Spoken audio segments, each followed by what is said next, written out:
Welcome student into Python video lecture series class number 3। और इस class number 3 के अंदर मैं आपको बताऊंगा कि पाइथन के अंदर जो है किस तरीके से हम मैथमेटिक्स के जो ऑपरेशंस हैं वो परफॉर्म करते हैं। तो मैथमेटिक्स के ऑपरेशंस बहुत ही सिंपल है पाइथन में, ठीक है। तो बेसिकली देखें, मैं अगर यहाँ पे करता हूँ प्रिंट, और प्रिंट में मैं ये लिखता हूँ कि 2 + 3, तो बेसिकली आपका आंसर सिंपल 5 आएगा, ठीक है। मैं कंट्रोल B दबा रहा हूँ तो देखें यहाँ पे 5 आपका आंसर आ गया, ठीक हो गया।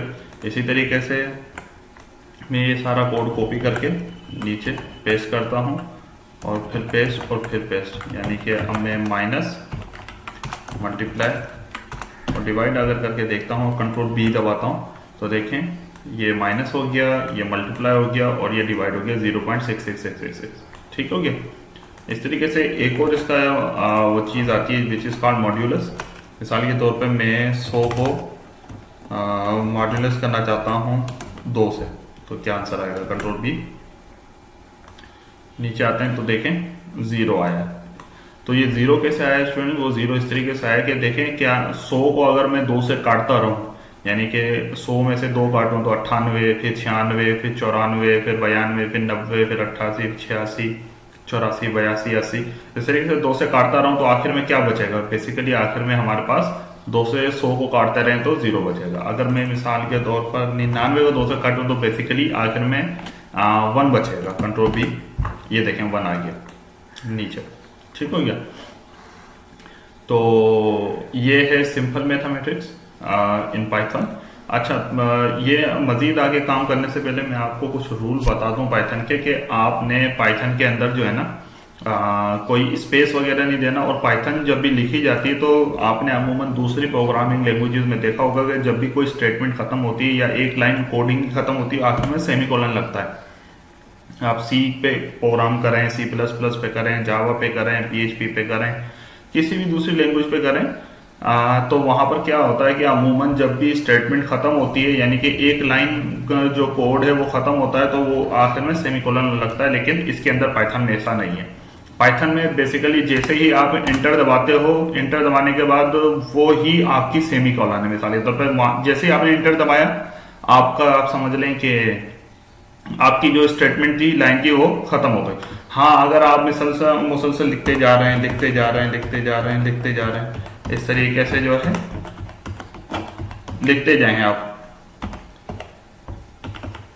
तो ये एक स्टेटमेंट कहलाएगी, चाहे वो नीचे लाइन में क्यों ना आ जाए, ठीक है, जब तक आप इंटर नहीं दबाते, नंबर 1। और जो है आपने सेमीकोलन नहीं लगाना। इसके अलावा स्टूडेंट ये है कि आपने क्या है कि ये इस तरीके से स्पेस देके भी नहीं लिख सकते आप पाइथन में। आपने पाइथन में बिल्कुल, यानी कि ये जो बॉर्डर होता है ना लेफ्ट साइड का, जो आपके एडिटर का, बिल्कुल उसके साथ साथ कोडिंग करनी।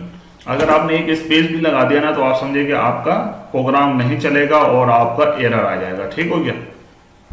तो ये बड़ी इंपॉर्टेंट चीजें हैं पाइथन में। मैं आगे क्लास लेने से पहले आपको ये कुछ इंपॉर्टेंट चीजें बताना चाहता था, ठीक है। तो मैं पहली लाइन पे चलता हूँ फिर से। वो इसलिए क्योंकि जो है, वरना अगर मैं नीचे कोड करता जाऊंगा तो मुझे स्क्रॉल करना पड़ेगा ना इस पे आपको रिजल्ट दिखाने के लिए। तो बेहतर ये है कि मैं अगर ऊपर कोड करूंगा तो जो कोड मेरा ऊपर है तो आंसर भी मुझे ऊपर मिल जाएगा, तो ये मेरे लिए आसान हो जाएगा और आपके देखने में भी आसानी हो जाएगी, ठीक है। वरना मुझे इस तरीके से बार बार ऊपर नीचे इस तरीके से करना पड़ेगा इसको। अच्छा, तो स्टूडेंट अब हम चलते हैं कुछ मैथमेटिक्स के बाद, मैथमेटिक्स को ही थोड़ा और देखते हैं। मिसाल के तौर पे मैं यहाँ पे प्रिंट करता हूँ, क्या प्रिंट कर रहे हैं हम, 2 + 5 × 4, क्या आंसर आएगा। अच्छा स्टूडेंट, इसको मैं कमेंट कर देता हूँ। आप किसी भी चीज को कमेंट करने का तरीका ये है कि आप कहीं पर भी कर्सर रखें अपना, ये जो कर्सर ब्लिंक कर रहा है, और कंट्रोल// दबा दें, तो देखें यहाँ पे ये फाउंड और स्पेस आ जाएगा। फाउंड और स्पेस का मतलब ये है कि ये कमेंट है और कंपाइलर ने इसको पढ़ना नहीं है, इंटरप्रेटर ने, सॉरी, कंट्रोल B। तो देखिए आंसर क्या है, 22। अब अगर ये जो 22 आया है ना, वो डिमॉस लॉ के थ्रू आया। डिमॉस लॉ मतलब ये है कि पहले डिवाइड होता है, फिर मल्टीप्लाई होता है, फिर माइनस होता है, फिर फाइनली प्लस होता है। तो या पहले मल्टीप्लाई के लें या डिवाइड के लें या प्लस के लें या माइनस के लें, ठीक है, जो भी आप, यानी कि पहले जो है डिवाइड मल्टीप्लाई होता है, फिर माइनस प्लस होता है।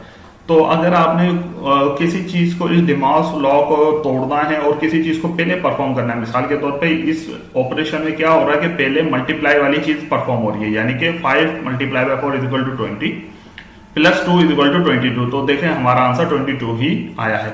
लेकिन मैं ये चाहता हूं पहले जो है प्लस हो जाए, तो मैं क्या करूंगा, पहले इन को ब्रैकेट में जो है राउंड ब्रैकेट के अंदर जो है सराउंड कर दूंगा, यानी कि पहले जहां से लेकर मैंने पहले ऑपरेशन परफॉर्म करना है 2 से पहले और 5 के बाद, यानी कि मैं चाहता हूं पहले मल्टीप्लाई ना हो बल्कि प्लस हो। तो पहले ये क्या होगा, 5 plus 2 is equal to 7, 7 multiply by 4 is equal to 28। ठीक है, तो इस तरीके से ये अब ये 22 की बजाय 28 आंसर आएगा, ये देखें। तो आप इस तरीके से जो है सराउंडेड ब्रैकेट लगाकर जो है जो ऑपरेशन पहले करना चाहते हैं वो कर सकते हैं। ठीक है जी। अच्छा, अब स्टूडेंट कुछ मैथमेटिक्स की बेसिक्स के बाद हम आते हैं अपने वेरिएबल्स की तरफ। पाइथन के अंदर वेरिएबल्स कैसे बनते हैं? पाइथन के अंदर वेरिएबल बनाने का बहुत आसान तरीका है। मिसाल के तौर पर मैं ये कहता हूँ कि my age is equal to 12। ये देखें, ये वेरिएबल और ये उसकी वैल्यू है। अब पाइथन को पता है कि अगर आपने यहाँ पे 12 लिखा है तो ये क्या है, इंटीजर है। ठीक है ना।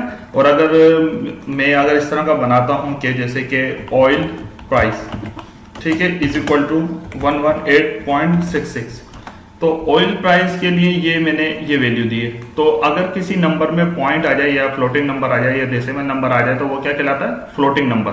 और जो होल नंबर होते हैं जिसमें पॉइंट नहीं आता वो क्या कहलाता है, इंटीजर कहलाता है।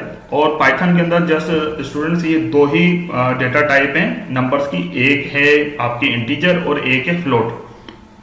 इसके अलावा आप चाहे इसको जैसे कि जावा है या सी है या दूसरी जो हाई लेवल लैंग्वेजेस हैं उसके अंदर क्या है कि बेसिकली आपकी बहुत सारी डेटा टाइप होती है नंबर से रिलेटेड भी, जैसे कि शॉर्ट होती है, इंट होती है, इसके अलावा फ्लोट होता है, इसके अलावा लॉन्ग होता है, इसके अलावा डबल होता है, और भी जो है आपकी जो नंबर से रिलेटेड डेटा टाइप है वो होती है। लेकिन पाइथन में सिर्फ ये 2 ही डेटा टाइप होती है और वो भी आपको बतानी नहीं पड़ती। आप सिर्फ वेरिएबल का नाम लिखें और वैल्यू असाइन कर दें, फिर वेरिएबल का नाम लिखें फिर वैल्यू असाइन कर दें, बस इतना आसान है। आप अगर आप सी प्लस प्लस या जावा कर रहे होते तो पहले आपको यहाँ पे इंट लिखना पड़ता और नीचे वाले में डबल लिखना पड़ता, इस तरीके से फिर ये वेरिएबल बनता।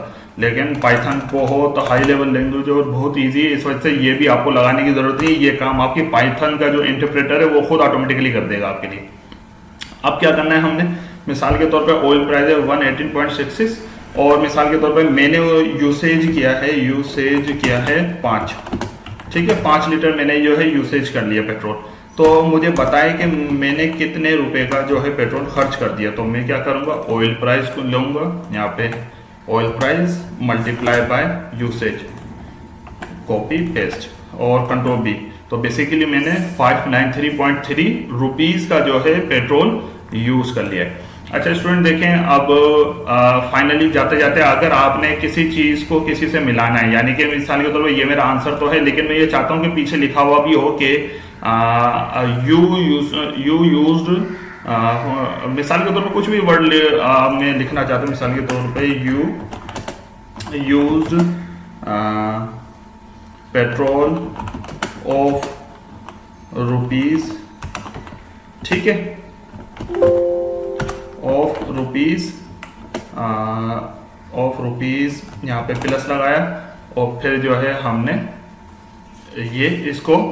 ये जो हमारी कैलकुलेशन थी वो ऐसी की ऐसी रहेगी, लेकिन उससे पहले ये स्ट्रिंग आ जाएगा। जो कुछ भी डबल कोट के अंदर लिखा जाता है वो क्या कहलाता है स्टूडेंट, स्ट्रिंग कहलाता है। स्ट्रिंग की मैं पूरी की पूरी क्लास इंशाल्लाह नेक्स्ट लेक्चर में आपको बताऊंगा। फिलहाल ये है कि ये पूरा का पूरा स्ट्रिंग है, ठीक है, और इसको हम कॉन्केटिनेट कर रहे हैं। कॉन्केटिनेट का मतलब ये होता है कि पिछली चीज को अगली चीज से मिला देना, ठीक है। तो मैं सेव करके कंट्रोल बी करता हूं। अच्छा, तो बेसिकली ये आपका एरर आ गया, वो कह रहा है कि आपने जो है स्ट्रिंग को फ्लोट के साथ मिला रहे हो, क्योंकि ये फ्लोट क्या है, फ्लोट का मतलब ये है कि हमारा आंसर क्या आ रहा था 56.3, ठीक है। तो मुझे क्या करना पड़ेगा स्टूडेंट, इसको भी str फंक्शन है पाइथन का, उसके अंदर इसको रैप करना पड़ेगा, ठीक है। इसको मैं क्लोज कर रहा हूं। तो देखें जो मेरा आंसर आ रहा था उसको मैंने क्या कर दिया, रैप कर दिया एक फंक्शन में str के में। str लिखा, ब्रैकेट लगाया और क्लोजिंग ब्रैकेट लगा दिया, यानी कि इसको भी स्ट्रिंग बना दो। Finally control B, you use petrol of rupees 593.3, ठीक हो गया स्टूडेंट। तो आप इंटीजर को और स्ट्रिंग को या फ्लोट नंबर को या स्ट्रिंग को इकट्ठा साथ नहीं लिख सकते पाइथन में।